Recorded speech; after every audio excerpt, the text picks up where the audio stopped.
Let's talk now about setting goals. Of all the things that really helped transform my life, when I was 25 years old, met my mentor, that original mentor, Mr. Earl Schoaf. Goal setting really did wonders for me. The subject came up when Mr. Schoaf said to me, Mr. Rohn, let me see your current list of goals. And he said, let's go over them. He said, I've got some experience, and let's talk about them. Maybe I can give you some help. And I said to him, I don't have a list. He said, wow. If you don't have a list of your goals, he said, I can probably guess your bank account within a few $100s, which he did. And that got my attention. So here was my response. You mean to tell me if I had a list of my goals, it would make a difference in my bank account? He said, a drastic difference. So that got my attention. I thought, well, I've got to learn how to set goals. And when I learned it, it changed my life forever. Now I've been teaching it now all these years, trying to help people get a better vision of the future. Okay, so make this note, the future's where we're going. You know, the past is where we've been, present is where we are, and the future is where we're going. And if we can capture this moment in time from our past to now, and then from now to a future more well-designed, with better objectives and better purpose for ourselves, our family, our business, our investments, everything else, then this moment in time will have become extremely valuable. So let me give you first what really affects us all. Number one, we're affected by the environment in which we live. We're affected by the physical environment. I was challenged way back in those early days, why not make the environment better everywhere you go? I learned, Mama taught, you know, turn off the lights when you check out of your hotel and you leave the room. Before you leave, turn out the lights. And I thought, why do that?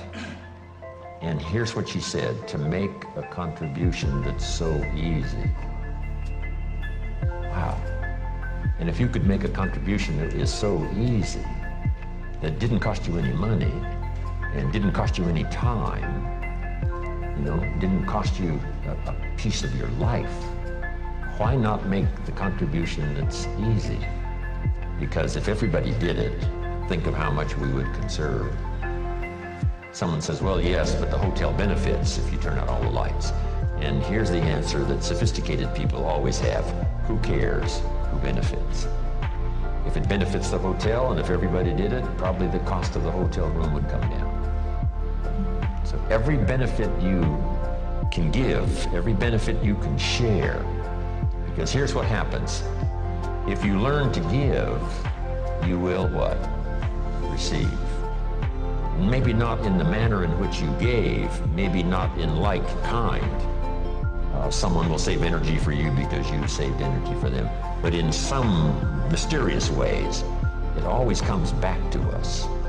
If you give, you will receive. In fact, here's what it says, that for the uneducated is a little bit strange. It says it's better to give than it is to receive. Now see, if you didn't understand, you would say, that doesn't quite make sense. Surely it would be better to receive than to give, and the answer is no.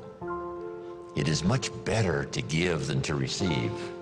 And here's why. It's what we call having intelligent self-interest. Nothing wrong with self-interest as long as you do it the intelligent way. Here's the key. Giving, it's better to give than it is to receive because giving starts the receiving process. So to act intelligently in your own self-interest, which is good, it's much better to give than it is to receive.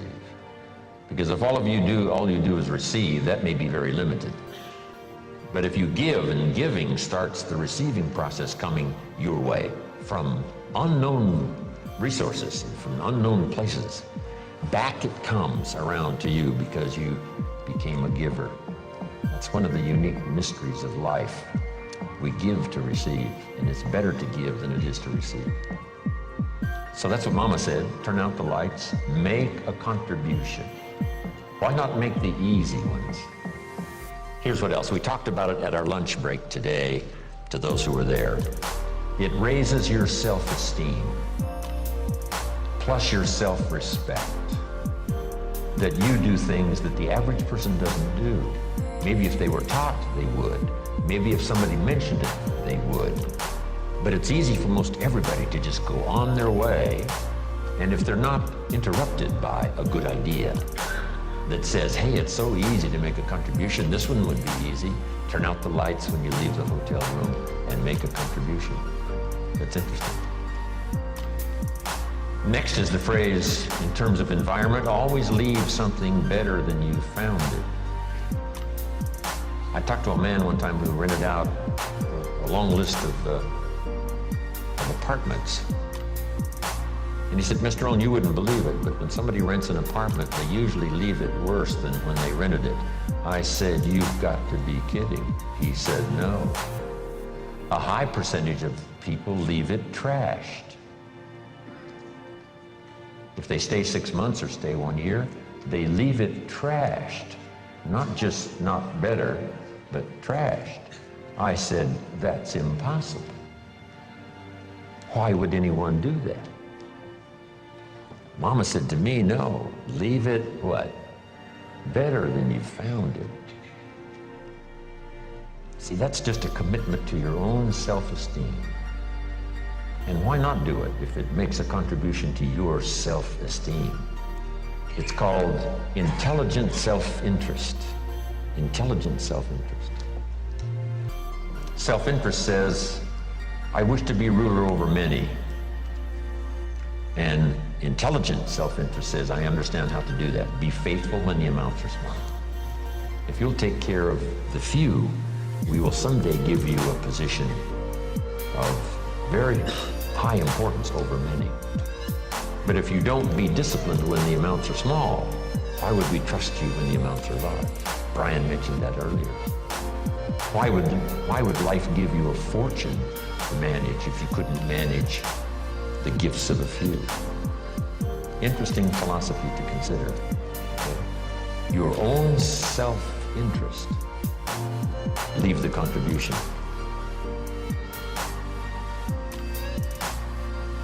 I'm even aware of it when I leave a restaurant and I get me a toothpick, right?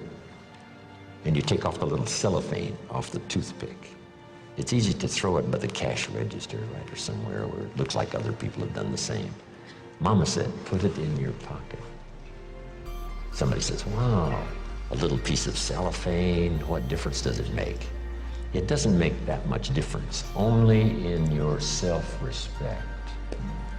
Take your trash home and deposit it. How much does it cost to clean up the trash on the highways in America? Mega millions. Wouldn't people take home their own trash and deposit it there rather than scatter it on the highways across America? And the answer is most people do not. It's so easy to throw it out the window.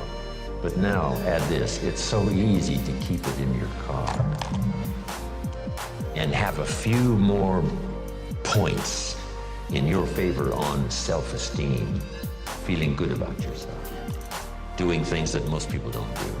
If everybody did it, what a different country we would have. But it doesn't really matter. You say, well, if everybody's going to do it, why shouldn't I do it?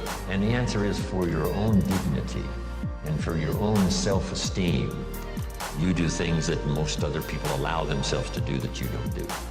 And so when I talk about the environment, now we're affected by the political environment and the social environment, and we're affected by the economy environment.